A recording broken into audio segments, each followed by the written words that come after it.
सर्वत्र गोविन्दनामसङ्कीर्तनं गोविन्द गोविन्द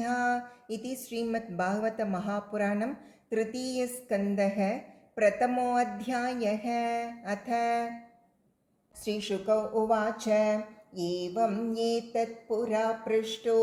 मैत्रेयो भगवान् किल क्षत्रावनं प्रविष्टेन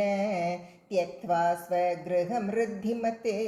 यद्वायं मन्त्रकृद्वो भगवान् अखिलेश्वरः पौरवेन्द्रगृहं हित्वा प्रविवेशात्मसात्कृतं राजोवाच कुत्र क्षत्तुर्भगवता मैत्रेयेनाससङ्गमः गदावासः संवाद एतद्वर्णयनः प्रभो न हि अल्पार्थोऽधयस्तस्य विदुरस्यामलात्मनः तस्मिन् वरीयसि प्रश्नः साधुवादोपबृंहितः सुत उवाच स एवं ऋषिवर्योऽयं पृष्टो राज्ञा परीक्षिता प्रत्याहतं सुबहुवित् प्रीतात्मा श्रूयताम् इति। श्रीशुक उवाच यदा तु राजा स्वसुतान् असाधून् पुष्णन्नधर्मेण विनष्टदृष्टिः भ्रातुर्यविष्टस्य सुतान् विबन्धून् प्रवेश्य लाक्षाभवने ददाह यदा सभायां कुरुदेवदेव्याः केशाभिमर्शं सुतकर्मगर्ह्यं न वारयामास नृपस्नुषायाः स्वाश्रैर्हरन्त्याः कुचकुङ्कुमानि द्यूते त्वधर्मेण जितस्य साधोः सत्यावलम्बस्य वनागतस्य न याचतोऽथात् समयेन धायं तमोजुषाणो यदजातशत्रुः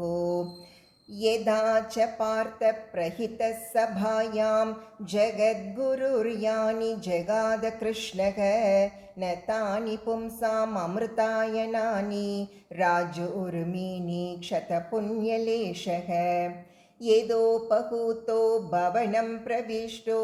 मन्त्राय पृष्टः किल पूर्वजेन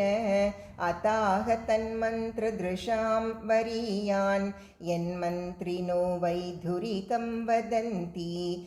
अजातशत्रोः प्रतियच्छदायं तितिक्षतो दुर्विषहं तवागः सगानुजो यत्र वृकोदराहिः श्वसन् रुषाय त्वमलं बिभेषि पार्तांस्तु देवो भगवान् मुकुन्दो गृहीतवान् स क्षितिदेवदेवः आस्ते स्वपुर्यां यदुदेवदेवो विनिर्जिताशेषनृदेवदेवः स एष दोषः पुरुषद्विडास्ते गृहान् प्रविष्टो यमपत्यमत्या पुष्णासि कृष्णाद्विमुखो गतश्रीः त्यजाश्वशैवं कुलकौशलाय इत्यूचिवांस्तत्र सुयोधनेन प्रवृद्धकोपस्फुरिताधरेण असत्कृतः सत्स्पृहणीयशीलः क्षत्ता सकर्णानुजसौबलेन कयेन मत्रोपजुहावजिह्मं दास्यात्सुतं यद्बलिनैव पुष्टः तस्मिन् प्रतीपः परकृत्यास्ते निर्वास्यतामाशु पुरश्वसानः स इत्थमत्युल्बणकर्णबाणैः भ्रातुः पुरो मर्मसुताडितोऽपि स्वयं धनुर्द्वारि निधाय मायां गतव्यतो आयाधूर्मानयानः स निर्गतः कौरवपुण्यलब्धो गजाह्वयात् तीर्थपदः पदानि अन्वाक्रमत्पुण्यचिकीर्षयोर्व्यां स्वदिष्टितो यानि सहस्रमूर्तिः पुरेषु पुण्योपवनाद्रिकुञ्जेषु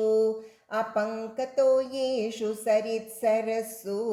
अनन्तलिङ्गैः समलङ्कृतेषु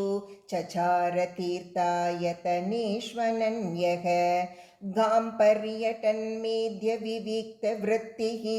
स सदा प्लुतोऽधः शयनोऽवधूतः अलक्षितस्वैरवधूतवेषो व्रतानि चेरे हरितोषणानि इत्थं व्रजन् भारतम् एव वर्षं कालेन यावद् गतवान् प्रभासं तावच्च क्षितिमेकचक्राम् एकातपत्रामजितेन पार्थः तत्रात शुश्राव सुहृद्विनिष्टिं वनं यथा वेणुजवह्निसंश्रयं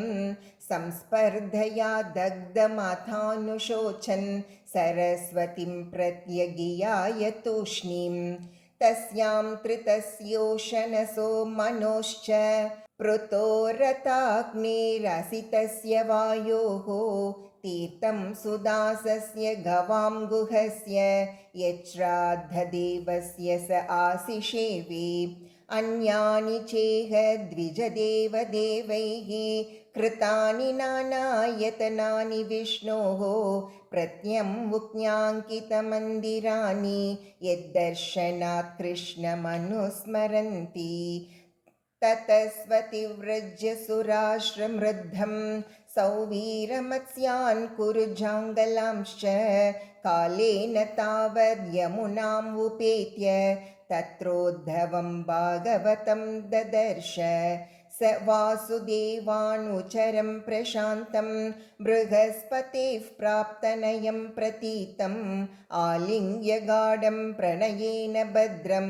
स्वानामपृच्छद् भगवत्प्रजानां कच्चित् पुराणौ पुरुषस्वनाभ्य पाद्मानुवृत्त्येह किलावतीर्णौ आसात उर्व्याः कुशलं विदाय कृतक्षणौ कुशलं शूरगेहि कच्चित् कुरूणां परमः सुहृन्नो भामस्सास्ते सुखमङ्गशौरिः यो वै स्वश्रूणां पितृवद्ददाति वरान् वधान्यो वरतर्पणेन कच्चिद्वरुताधिपतिर्यधूनां प्रद्युम्नास्ते सुखमङ्गवीरः यं रुक्मिणी भगवतोऽभिलेभे आराध्य विप्रान् स्मरमादिसर्गे कच्चित् सुखं सात्वत वृष्णिभोज दाशार्हकाणामधिपः सम आस्ते यमभ्यषिञ्चच्छतपत्रनेत्रो नृपासनाशां परिहृत्य दूरात् कच्चिद्धरेः सौम्यसुधः सदृक्ष आस्ते घृणीरतीनां साधु साम्बः आसूतयं जाम्बवती व्रताढ्या देवं गुहं यो अम्बिकया धृतोऽग्रे क्षेमं स कच्चिद्युयुधानास्ते यः फाल्गुनाल्लब्ध धनुरहस्यः लेबेञ्जसादोक्षज सेवयैव गतिं तदीयां यतिभिर्दुरापां कच्चिद्बुधस्वस्यनम् इव आस्ते श्वपल्कपुत्रो भगवत्प्रपन्नः यः कृष्णपादाङ्गितमार्गपांसुषु अचेष्टत प्रेम विभिन्नधैर्यः कच्चिच्चिवं देवकभोजपुत्र्या विष्णुप्रजाया इव देवमातुः या वै स्वगर्भेण दधार देवं त्रयी यथा यज्ञवितानमर्तम् अपि स्विधास्ते भगवान् सुखं वो यः सात्वतां कामदुःखो अनिरुद्धः यमामनन्ति स्मः शब्दयोनिं मनोमयं सत्त्वतुरीयतत्त्वम् अपि स्विधन्ये च निजात्मदैवम् अनन्यवृत्त्या समनुवृताये हृदीकसत्यात्मज चारुदेष्ण गदाधय स्वस्ति चरन्ति सौम्य अपि स्वदोर्भ्यां विजयाच्युताभ्यां धर्मेण धर्मः परिपाति सेतुं दुर्योधनो अतप्यत यत्सभायां साम्राज्यलक्ष्म्या विजयानुवृत्त्या किं वा कृतागेष्वगमत्यमर्षि भीमो हि वद्दीर्घतमं यमुञ्चते यस्याङ्घ्रिपातं रणभोर्न सेहे मार्गं गदायाश्चरतो विचित्रम् कच्चिद्यशोधारतयूतपानां काण्डीवदन्वोपरतारिरास्ते